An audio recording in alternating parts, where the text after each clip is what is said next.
नमस्कार, स्वागत आहे तुमचं माझ्या किचनमध्ये म्हणजे स्वातीज किचन मराठीमध्ये.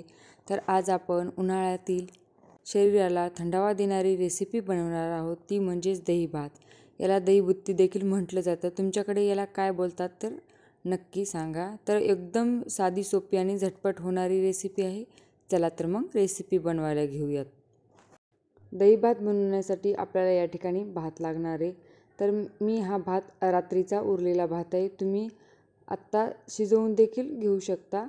त्यामध्ये ॲड करायचं आहे दही. तर हे दही मी फेटून घेतलेलं आहे, त्यामुळे हे असं पातळ झालेलं आहे. तर हे दही यामध्ये टाकायचं आहे आणि व्यवस्थित मिक्स करायचं आहे. व्यवस्थित मिक्स झालेले आता आपण याला तडका देऊयात.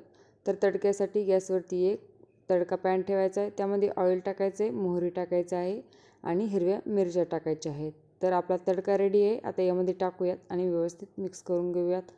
तुम्ही या ठिकाणी लाल मिरची देखील वापरू शकता आणि ती एकदम कुरकुरीत होईपर्यंत तळून घ्यायचे, त्यामुळे एकदम छान लागेल. आता यामध्ये धनिया पत्ता टाकायचा आहे. त्यानंतर चवीपुरतं मीठ टाकायचं आहे. कांद्याची पात थोडीशी बारीक करून टाकायची आहे आणि सगळं जिन्नस व्यवस्थित मिक्स करायचे आहेत. तर बघा, तयार आहे आपला उन्हाळ्यातील मस्त असा दही भात. तर कशी वाटली आजची रेसिपी नक्की कमेंटमध्ये कळवा. भेटूया पुढच्या नवीन व्हिडिओमध्ये.